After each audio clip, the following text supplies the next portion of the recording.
Buenas noches, everyone, and Happy New Year. Welcome to our first episode of Sober Truths for the 2024 New Year. I am your host, Ashley Elizabeth, and I'm really excited about who we'll be introducing tonight. So, welcome, everybody.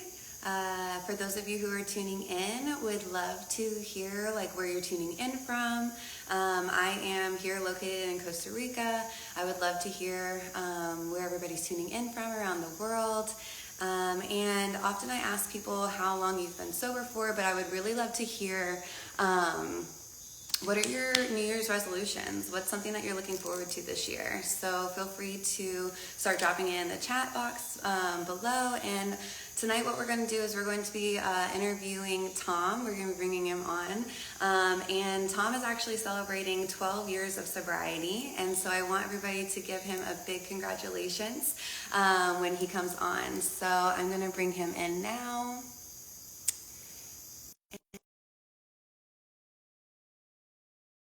Started. If it works. Tuning in from Los Angeles, from Ohio. Hi. Hello, hello. How are you? What's going on? Doing well, doing very well. Good. Happy New Year. Happy New Year to you as well. Let's hopefully this will be a much better one than the previous year. I know. I can feel it already. So how's your New Year started? We're 3 days in, so how are you feeling? It's 3 days in. I still have some sense of optimism, but I have as much optimism as one can. Just residing as I do in the pits of hell, also known as the Mid-Atlantic region of the United States, in the depths of winter. There's not much. There's not much to worry about there. You're all bundled up in multiple layers. Oh yeah, I'm in my. I dressed up for this interview. I've got my hoodie on. I've got sneakers on. I'm dressed like that senator from Pennsylvania. So I'm ready for my. I'm ready for a serious interview. Yeah, well, we're gonna have it. So, anyways, yeah, I'm glad to hear that your year's off to a good start. I love the idea of being optimistic. I think that's probably going to be my word for the year. Yeah, my year has started off very interesting. So, for those of you who are tuning in, I quit my job. Hey! Yay! What are we cheersing to? I have cocoa water. No more working for the man. Yeah. Cheers. Yeah, I quit my job. I'm homeless. I have no money, and I'm fucking excited. I'm so stoked about this year. You sound like a lot of my colleagues in the entertainment industry up here. So you would actually, a lot of us can relate to that. Yeah, but I think that the most beautiful part about all of it is understanding how powerful we are. We're powerful. So I'm not gonna let any of these systems try to control my mind into thinking that I'm not capable of coming up beyond this current situation. So yeah, I'm optimistic about what this year has in store. I mean, 3 days in, it's definitely easy to be optimistic. Yeah, I believe it. So anyways, I want to congratulate you on 12 years of sobriety. Right on. You just had your anniversary actually on New Year's. New Year's Eve, yes. What a day to quit drinking.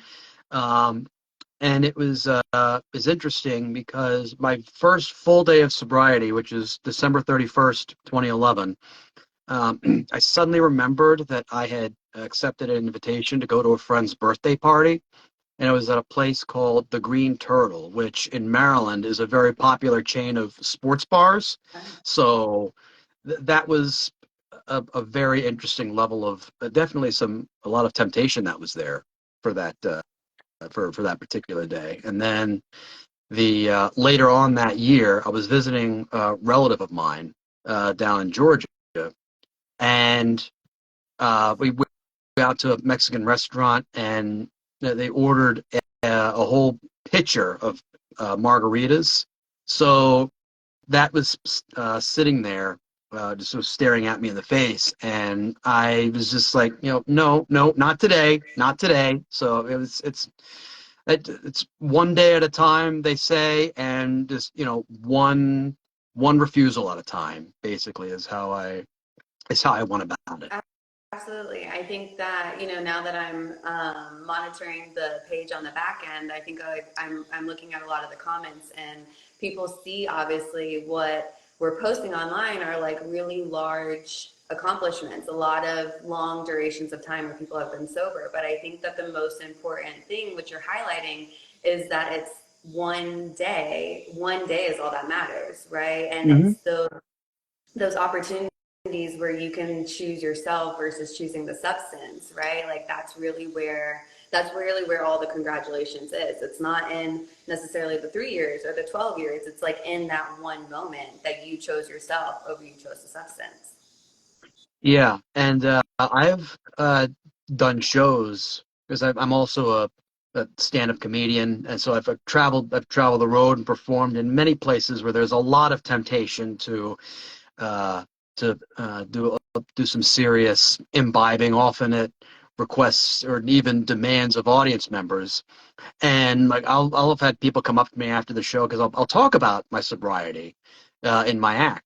And I remember just one person came up to me at one point and they said that they had 25 years in, and I had only had like a year or two in.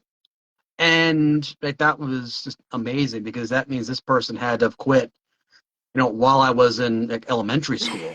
So that Yeah, was it really a few puts things years, in I mean, just like in time in general, yeah. it puts things into perspective, and um yeah, it's definitely something to shoot for. Like Yeah. I know that when I'm on social media, I see my friends like I just quit. I've been sober now 6 months, 8 months, and everything. I tell them I've got this much time in. I can now say I've got 12 years in, and I always tell people it gets better. I promise. Absolutely. I'm 3 years in, and I can tell you, yeah, every day that I choose sobriety, it gets better and better. But before you reached 12 years, actually, you had a uh, returning relapse, essentially, like for lack of better words, to substances. And so I see a lot of comments right now where people are like, I'm struggling right now. So like, I really want to highlight like how was your journey with all of those former relapses, and like how can we reprogram our thoughts around like, okay, if we fall victim to this one time, how can we like support ourselves or hold ourselves and forgive ourselves so that we can then move forward for the next moment where we're tempted. Yeah, there were a lot of little setbacks and relapses. There were quite a few, more than I'm proud to admit. We've all But been there. I've been there. I've had a lot of relapses.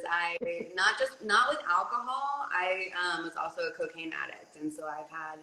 relapses with cocaine a few times. So I've had to like definitely coax myself through that, and yeah, forgive myself and hold myself so that way I can be stronger and more prepared for the next opportunity, like if it's ever presented. Yeah. So I suppose, I mean, you want me to go like in detail into these past relapses? Whatever Okay, you yeah. feel comfortable with. I think it's just like, yeah, what would be really helpful for other people to hear who may have had, relapses, who are just looking for some kind of insight. I think storytelling is really powerful. Like when somebody shares their story, it gives people the opportunity to walk in your shoes without having to walk in your shoes, if that makes any sense. Like if they're in your shoes currently and they're like, fuck, I relapsed, like, but like how could your story give them enough like hope and courage to choose themselves next time or to choose differently.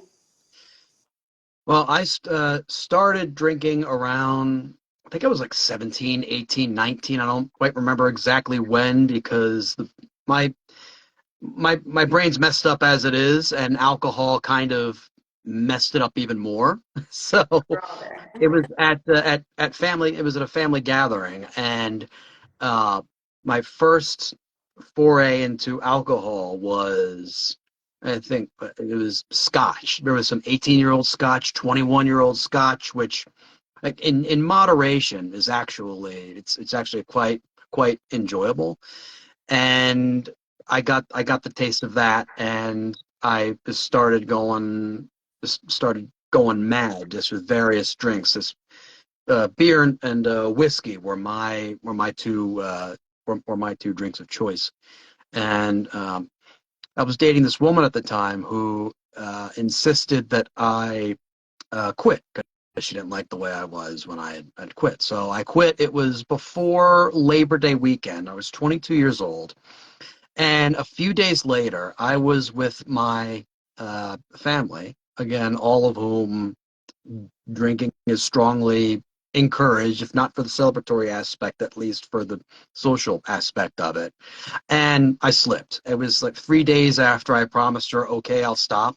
And when I told her, ooh, she was not happy about it. So I went ahead. That was my first bout with sobriety ended after I think 3 days. It was not that good. And so I I quit. I set myself to quitting, to not drinking. And the holidays came around. We started having conflicts. We started getting into fights and that kind of thing. And um, uh, we were in the process of making up, and then she called and said she was seeing someone else suddenly, and told me never to talk to her again. So afterwards, I went out and bought like a case of beer and just started going to town on that one. So sobriety kick number two, done, down the toilet. This was after I think 8 months or something, 8 months. And then uh, my third bout with sobriety came after a show I did in upstate New York. It was in the middle of nowhere, and I was nervous about the settings of this particular venue, and and uh, and so I had started off by drinking a six pack of beer. It was lager. It was Yingling was my choice. It was my favorite beer at the time, and in addition to that, everyone in the crowd, it was a very raucous crowd. They started buying me shots of like whiskey and tequila and you name it. I think I don't know what the hell else I had, but there was the multiple toxicity effect came in, and I had a splitting headache the next morning. It was the hangover was absolute murder. Thankfully, I had driven there with another comic who wasn't in as bad a shape, so he ended up driving me home, which was great of him. And I thought to myself, okay, this is I'm done with this. I'm gonna try another bout of sobriety. So that was in the summer, and then come Christmas time, again, it was at a family gathering. My cousin uh, made some wassail for is a very good Christmas drink, and I had some of that. So it was like, okay, third bout with sobriety, done, gone. Uh, my fourth bout, my fourth attempt, came the following year. I had just gotten into working on local political campaigns here in Maryland, and I was running for a school board seat. And I thought, well, if I'm running for such a very responsible position, I should probably take it upon myself to abstain from alcohol. So I did that, and once I lost the race, I decided to go back to it. So that was in 2010, and then the current bout started. It was the right after a show. I uh, was in the parking lot, and this one person came up to me. Apparently, he was just as inebriated, if not more than me. And he had taken issue with something I had said, done, or whatever, or something on stage. I don't know. And he wanted to fight me. So he was in the process of getting ready to start to fight. And then he lost consciousness and collapsed to the parking lot. So he was still breathing. I looked. He was still. His chest was still going up and down. He's fine. If he wasn't, the cops would have visited me.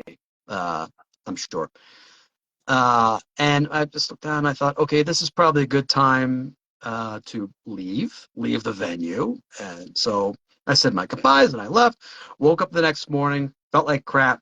That was December 31st, 2011, and decided this is it. I'm done. Been sober ever since. Amazing.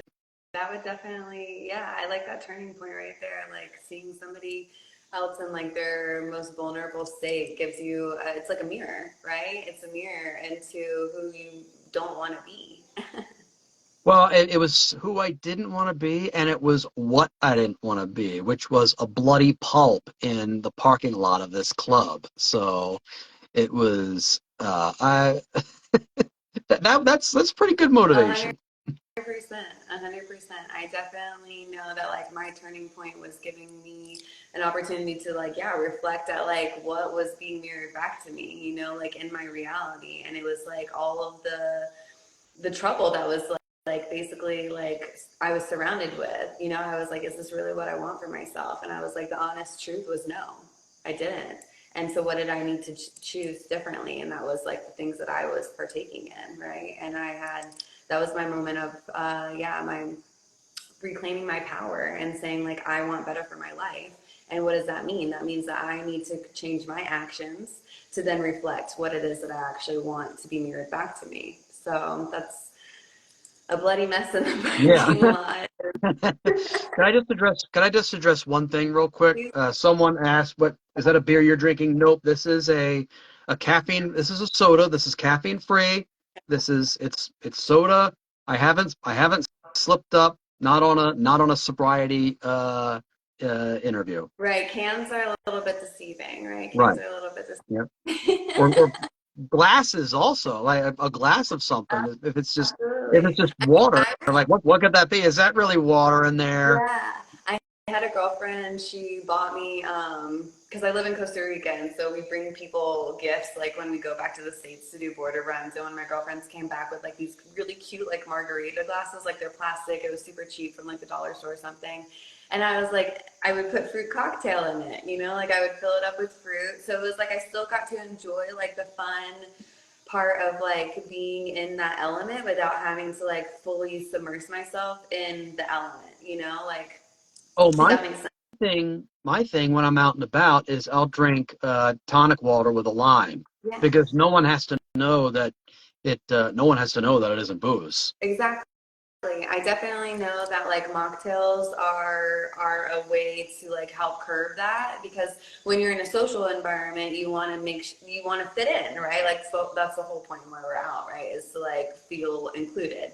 And if you're like holding like a cup of water, then obviously that already kind of like creates like this outcast or this outlier like dynamic, but like having it you know, a sober drink in like a similar cup, but like it doesn't necessarily like stand off as like you're sober, but it's still like inclusive. So that way, like you feel like you're still able to like partake. Yeah. Should we read some of the comments? Does anybody have any questions for us? You guys have been super active on here. It's so nice to see. Let's see. Everybody's been amazingly nice, which is not what it's not what I expect. Oh, I'm used to just well, I'm you're a used to comedian, so I'm used everybody's trying to be funny too. I'm used to vitriol. Or someone was asking the zero beer, the near beer. No, I tried it once at the suggestion of a friend of mine who had also just recently gotten sober.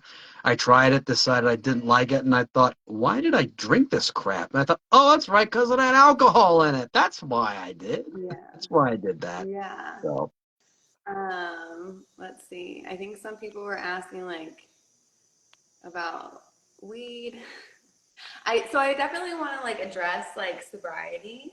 I definitely think that it has like this misconception around like what is sobriety and like what does sobriety mean, and I would like to really like kind of open up the conversation around like redefining sobriety. I think that, you know, there are certain programs that really like want you to be completely sober off of all substances, and like that is definitely a goal to achieve. But like, I want to be really realistic about like what does it take to get to that end goal, right? Like, and for me personally, it was reducing harm, and sometimes that meant that I had to use other substances in the meantime. So when I was going sober off of alcohol, I actually was using CBD drinks. Personally, I was living in California at the time, and so I had access to dispensaries and stuff like that. And so I would set myself up for success. I would bring the CBD drinks to the parties, or I would have these tiny little pouches that I could like bring to the restaurant, and I would add to like seltzer water or things like that. And so like, even though I wasn't like 100% quote unquote sober, I was still, my goal was to not drink alcohol at the time. So like, what were some of the tricks or the things that like gave you support to like maybe like wean off? Or I mean, obviously like going cold turkey is obviously like a solution too, but like, what were some of the things that maybe like you used to set yourself up for success? Well, the cold turkey definitely was it was rough, but what I discovered, and this is through various family members and friends of mine, you can't just be, you know, a little bit of an alcoholic. You're an alcoholic, and you're never an ex or former alcoholic. You're always in recovery. I'm always going to be in recovery, whether I had 6 months a year, I've got 12 years in now. If I have like 20, 30, 40 years, I'll still be in recovery. So that uh, I have to keep that in mind. But it really is the message of, you know, one day at a time. It sounds like a mantra. It sounds like you're just kind of repeating the same thing over and over again. But it does help. You know, don't necessarily worry about what's going to happen, you know, 5 days down the line, because then you'll wore yourself to death Yeah, uh, I personally over nothing. I think one day at a time is a really powerful one. I mean, that could be applied in so many respects, right? Like, doesn't have to be just for alcohol, but it could be like, I mean, me. I was just like, I just told you that I quit my fucking job, and I have no game plan. So what am I going to do? I'm just going to focus on one day at a time. Exactly. Yeah. Yeah. Oh, okay. So now that you are 12 years into sobriety, do you want to share a little bit about like what life is like now in terms of like being on the other side? Like, what do people have to look forward to, like choosing the path of sobriety? I mean, everybody gets their own particular thing out of it. Like what I got out of it isn't necessarily what you got out of it, I'm sure. But my thing was just the clarity that I had afterwards. Like once I quit, I felt like I could really focus on everything that I was supposed to be doing, and I felt like I was more driven to go ahead and do the things that I needed to do, whether it was, you know, professionally or just in my personal life, working on my various relationships, family, friends, and the the sense of irony in that I was trying to find that clarity uh, in a bottle, basically, and just it was trying to find they say, oh, the answers at the bottom of the tequila bottle. You eat the worm, and oh, you get visions, everything like that. And I thought, that's bull, basically. Um, so it's the irony is that I found clarity once I stopped trying to uh, look for it. Like there's a Chinese proverb. The point of the journey is not to arrive, and that's true to an extent. But I think what they were trying to say is if you stop trying to look for something, then it will come up on you when you least expect it. I stopped trying to find answers uh, when I was drinking, whether I was coping with something or just wanted to let loose and blow off some steam. Once I stopped doing that, then everything just came right to me. Yeah, I definitely resonate with that a lot. I think clarity really opened my eyes. Like, as you can see above me, like my third eye just like shot right open, and I was confronted with a lot of the realities that I was numbing myself to for decades. Right, like I was purposefully self-sabotaging myself with all these substances because I wasn't ready to face what was actually happening around me. And when I was ready to finally face it head on, did, like you said, like all the clarity finally just like opens up. It's like Pandora's box. And like, wow, it's so powerful being on the other side, like having a clear mind, really actually being able to see the world for what it truly is. For me, I feel like has been probably one of the most potent things for me to really stay true to my sobriety, especially with alcohol, is I don't wish to go down that slippery slope of numbing myself to what's actually taking place on this planet. So yeah, any insight into like some of the clarity that like came to you? Really, just simple stuff like how I came off when I was in when I was in a state of inebriation, and how much people like being around me more now. I mean, I've always been sort of a misanthrope. Like I've always had my little, up with people moments. Like I'm around people and I deal with them so much. I value my downtime. Like I value being on my own a lot. But I enjoy the times I do get to be around people. I enjoy it a lot more now. Certainly more than I did 12 years and 5 days ago. Certainly a lot more than that now.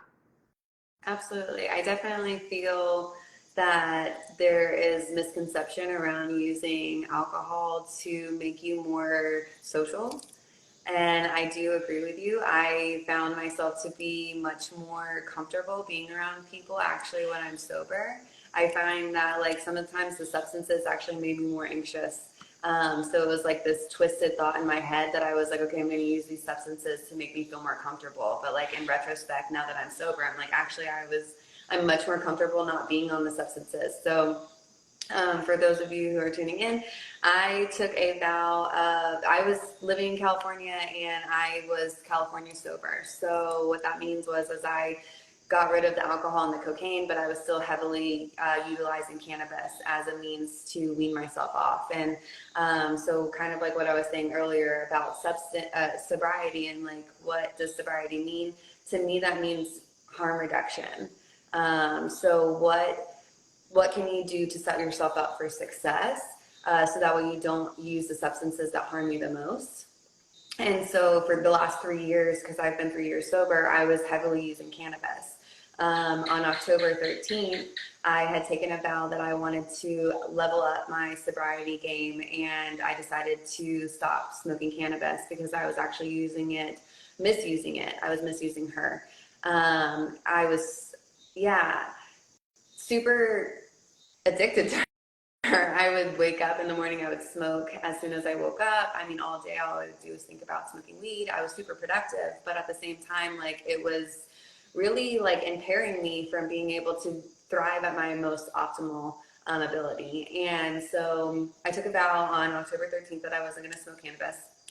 I have since relapsed multiple times, obviously. But I think what it is even though I have backpedaled, I find that what I'm doing is I'm setting myself up where I'm not using her or misusing her in the ways that I was. So I'm trying to congratulate myself on, okay, now I'm not waking up and smoking all day. if I want to go out and be in a social situation and I take a hit here or there, like it is fine, because that one hit, actually what it does is it reminds me that that's not what I want. And so on New Year's, actually, we had some friends over and they offered me some weed. And of course, like my next goal is to like be able to learn to say no to people. But that I digress. So anyway, so I took a hit, and as soon as I did, I was like, again, remembering that I was like, I actually don't want to smoke anymore. And so like these opportunities where I have quote unquote slipped up, I feel are really beautiful reminders that that's not what I wish to partake in anymore. So I almost kind of see it as an opportunity to hold true to what it is that I am striving for. And so I don't know. Does that resonate with you? Any? A little bit, yeah. I actually found it easier because I used to drink and smoke. I started drinking and smoking about the same time. And I quit smoking when I was 22. I mean, I was really heavily into it. I was so heavily into it that I used to, I would leave a restaurant. Okay, for those of you who are much younger than I am, in the old days, in restaurants, there used to be separate sections inside where people would smoke. So I would always go look for the smoking section of a restaurant, and if one didn't have one, I would just say, "Nah, to hell with you," and leave. Yeah. And for me, I actually found it easier to give up cigarettes than I think it was to give up booze. I think because booze, there's more opportunities to partake in that. I think you have more chances, like drinking indoors and outdoors is socially acceptable. Uh, Smoking indoors, obviously not. So there So were some it's boundaries that you kind right. of put in place to like set you up for It success. Yeah, was absolutely. it was just a matter of convenience. Like, okay, it's 0 degrees outside. I want to stay warm.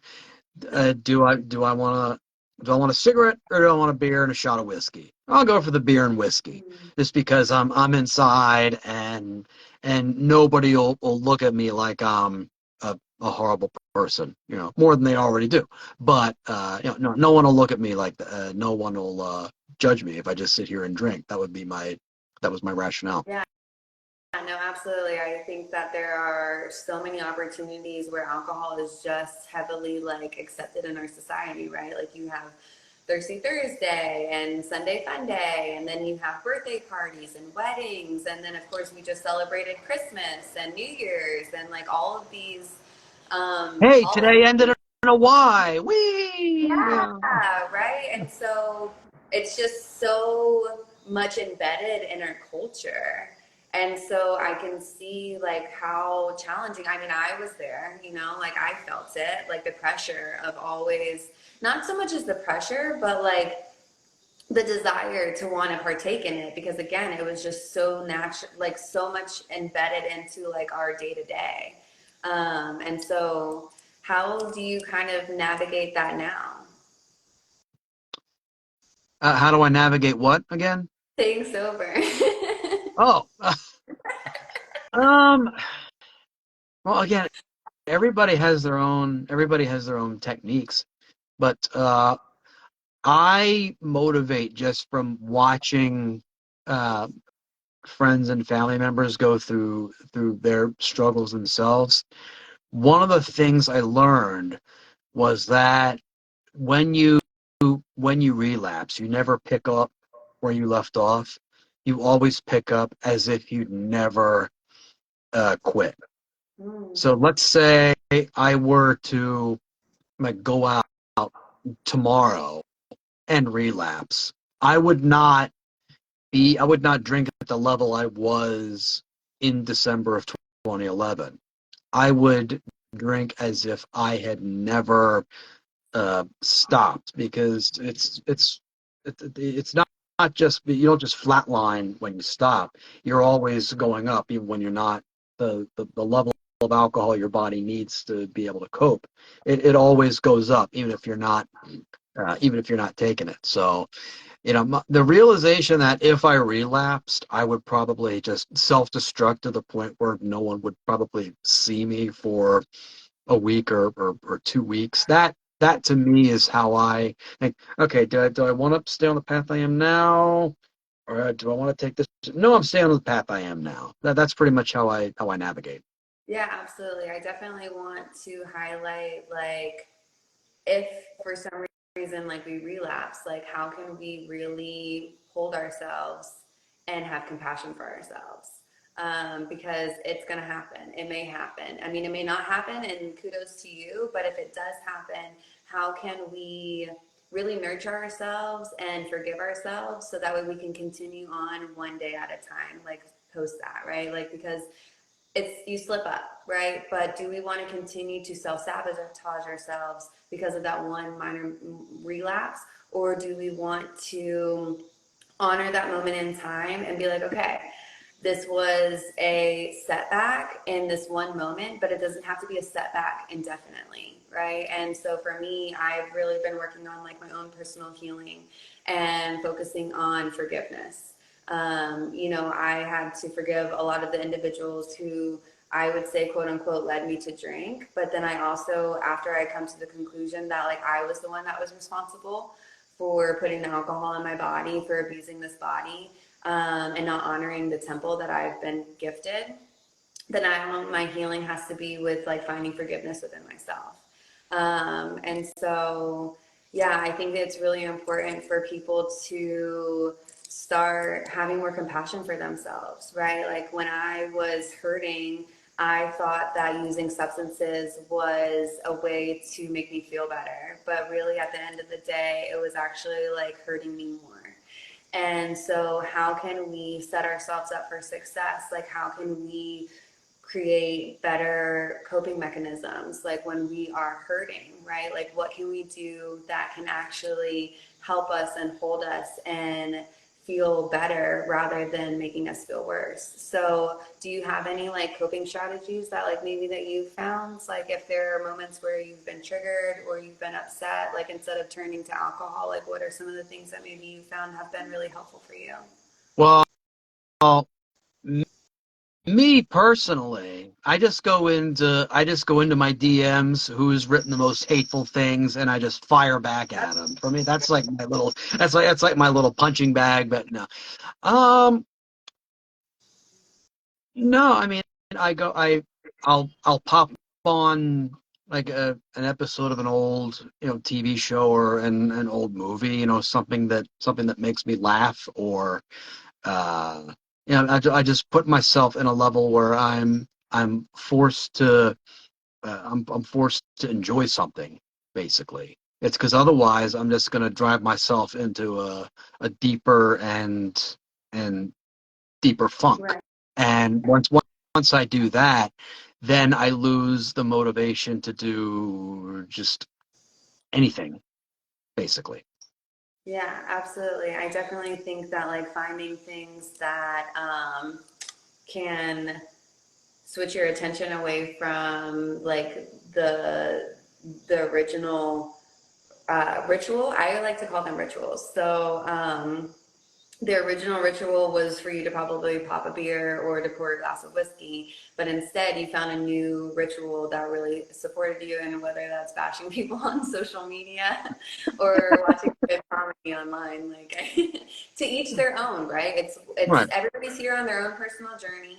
We have to find whatever works best for us, right? Like we all came here, inhabited this earth as our own individuals. And so our coping strategies are going to be unique to us. So I love that you shared that. For me personally, I've found crying obviously like is super powerful.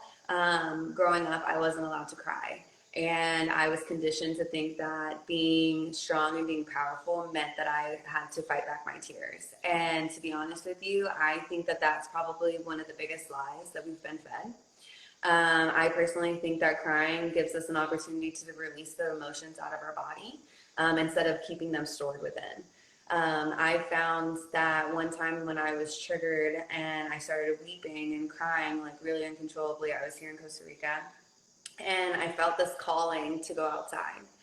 And while I was outside, it was raining, and it was like this additional cleanse that was just like taking place around my temple. And as I was being cleansed by the rain and I was personally cleansing with my tears, I started picking up like little leaves like from the ground.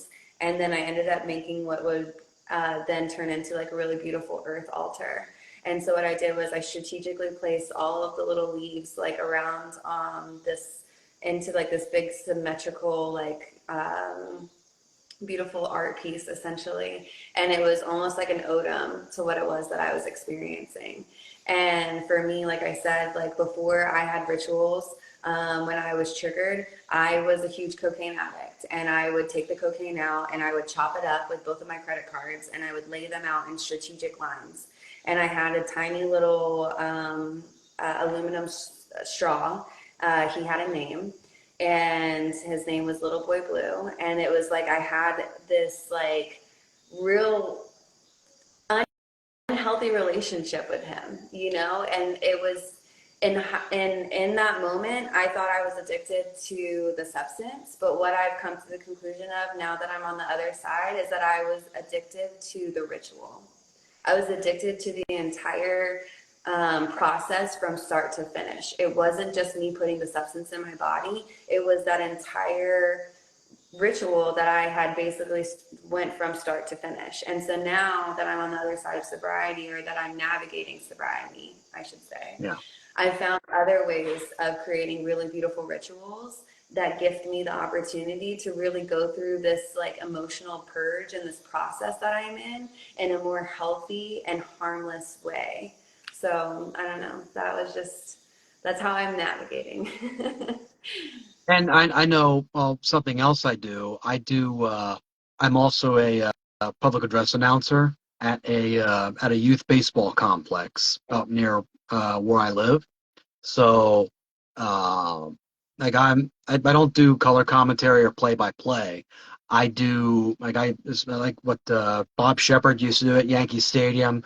Uh, Second shortstop number 2, Derek Jeter. I'd just announce the players as they come up to bat. So, yeah, I mean, it went in season anyway. I'm off season now, but uh, when I find that nothing doing anything online can cheer me up, I have my fallback of basically I get paid, and they pay me to do this. I get paid to basically watch baseball and talk into a microphone. That's the dream of every red-blooded American male, basically. So I'm sort of lucky that I have the circumstances to be able to do that. Absolutely. I think having something to look forward to is super, super powerful in keeping you on that path of choosing yourself. And in this case as well, like you're showing up for these kids. I love that. I love that. Yeah, that's really beautiful.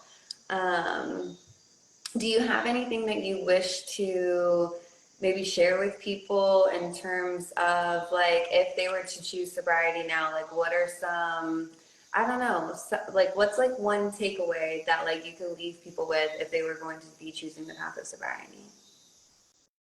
I would say through my multiple attempts, uh, I would say obviously the first moments, the first few days are going to be very, very difficult. Mm. Uh, I often found that before I would hit the stage during my drinking days, a couple of beverages would have helped. So once I took that away, it was a real rough. I'd say it was about 6 months. Um, I was reading a biography of one of my favorite comedians, a comedian named Bill Hicks, who had a lot of thoughts about alcohol and drugs. I mean, after this, I would go on YouTube, look up Bill Hicks, alcohol, drugs, and just watch a whole bunch of his stuff about that. He says some stuff that's very insightful, and it's with a lot of clarity, and just puts the thumb on the pulse of things quite well. But he told when he quit drinking, he told another comedian friend of his that you will not do well for about 6 months. You will have 6 months of just having a very rough go at it. And then once you hit that 6 months, you'll suddenly get better and better, and you'll feel better, and you'll be a better person as a result. And this comedian friend of his said that okay, the once the 6 months passed, then I was better. And it was the same with me as well. For 6 months, I would go up, not do so hot, and then once that 6 month passed, I did well. So I would say the fact that it feels rough, not putting that substance inside of you, should not necessarily be a deterrent, because not wanting to go through that and putting said substance in your it leads to you putting the said substance in your body, which is what got you in that position in the first place. Yeah, absolutely. Absolutely. I definitely think that it can be a slippery slope, but if you set your eyes on, again, one day at a time, right? Like start with that one day, and that one day will turn into 2 days, and 2 days will turn into 2 weeks, and 2 weeks will turn into 6 months, and here you are 12 years later. So, again, obviously, like relapses happen. I have already admitted personally that like I relapsed a few times on different substances myself, but like always returning back to what do I want for myself, right? Like what kind of reality do I wish to be mirrored back to me? Is it the man who's laying in the parking lot a bloody mess, or is it this clear-sighted, open-minded, more present individual, right? And so I think it's really, yeah, it's really just it's a commitment to yourself, and that commitment to yourself ends up having a ripple effect on everyone else around you. So um yeah, I is there anything that you wish to like share that we haven't necessarily talked about? Um, yeah, I mean, I'm in complete agreement with you. I mean, there is like, do I want to be the person who is who I am now, my in the state of recovery, or do I want to be that person who had to have another comedian friend of his peel him off the middle of a parking lot because he decided that was a comfortable place to take a nap right before a whole bunch of 18 wheelers were getting ready to pull out. And like, that first option sounds pretty good. First option definitely sounds best for First sure. option better than roadkill, I think. I've done studies through my years of research. I can tell you that the no booze option is the best option. Yeah, absolutely, absolutely. I can attest to that as well. So it has been so lovely to have you online.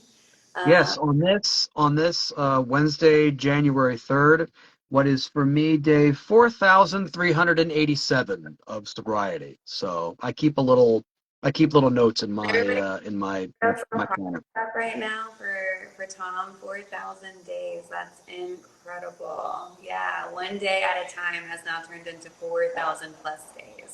So thank you so much for being a role model for what is possible. Thank you for being vulnerable and sharing like what it took for you to get to 12 years. Um, Again, sobriety is a journey. It is not this, it is a goal, obviously, but like it's progress. It's not perfection. And if we continue to look at the perfectionism of it, then we lose sight of our journey and what is possible. So again, going back to sobriety is about harm reduction and finding ways to set yourself up for success in whatever capacity that means. And being gentle with yourself during this entire process, right? It is not easy going from abusing yourself to honoring yourself. and we haven't been taught how to honor ourselves. And it is definitely our lesson here on this planet is how do we love ourselves. And I really think that that is what the choice of sobriety is a self-love practice. And it's just something that you have to figure out one day at a time. Absolutely, yeah. Yeah, absolutely. So, with that being said, I'm really grateful for everybody who has tuned in tonight. It has been an extremely active chat. You guys have put a smile on my face, and I absolutely love reading all of your comments. We are going to be hosting the Sober Truth series weekly. So we have a really incredible lineup. And Tom, I'm so grateful that you were the one that we kicked off the year with. I'm happy to be on. Thank you so much. I always love coming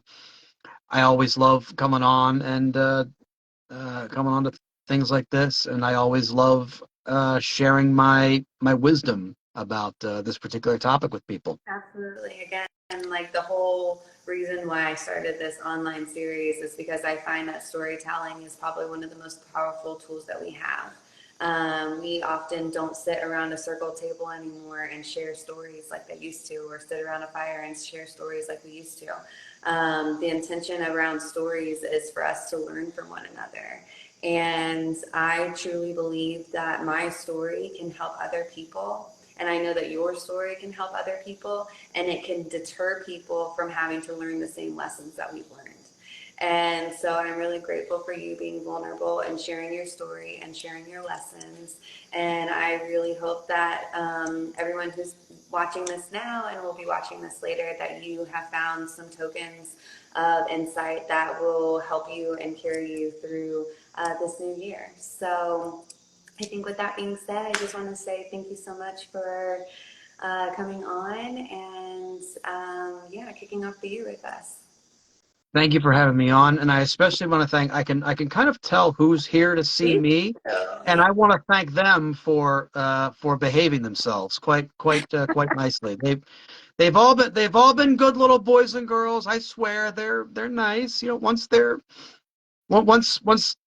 once they've been given their medicine, and once they're asleep, they're fine. No, they're everybody on the chat's been wonderful. I love it. Absolutely. So if people want to contact you, where can they find you? Uh, right here. Hurry up, because I'm logging off soon. No. You can find me on here. The website is tommyers.us, MYERS. You can find just about everything I'm doing, and I always post stuff on this very Instagram feed. Yeah, absolutely, absolutely. And I'll be linking Tom's Instagram handle also in the caption below. So, anyways, with that being said, Tom, thank you so much. I am Ashley Elizabeth, and you guys can find me at iam.ashleyelizabeth. I am moderating Your Sober Signs behind the scenes, but also here as a resource for those of you who are choosing the path of sobriety. So feel free to reach out. And yeah, I definitely think that we have a really beautiful community. And so I'm really grateful that I have found this community. I'm really grateful that you're a part of this community. I'm really grateful for all of those who are online right now, who are showing us so much love right now. So anyways, yeah, I think that with that being said, I think this is a farewell for now.